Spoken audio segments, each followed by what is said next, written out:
दापोली शहरातील मुख्य बस स्थानक याच्याकडे प्रशासनाचं दुर्लक्ष होत असून प्रवासी नागरिकांना सुरक्षा कोण देणार असा प्रश्न उपस्थित केला जातोय।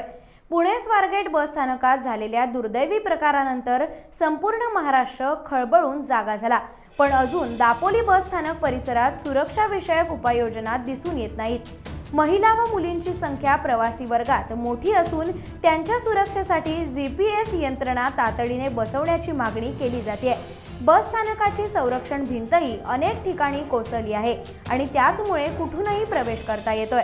त्यामुळेच दापोली बस स्थानकाची सुरक्षा कोणाच्या हातात असा प्रश्न प्रवासी वर्गातून केला जातोय।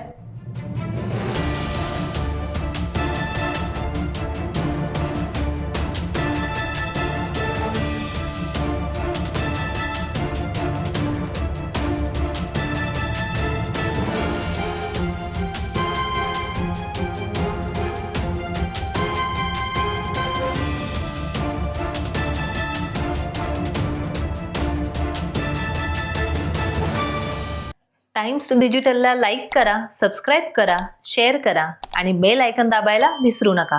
पाहत रहा टाइम्स डिजिटल।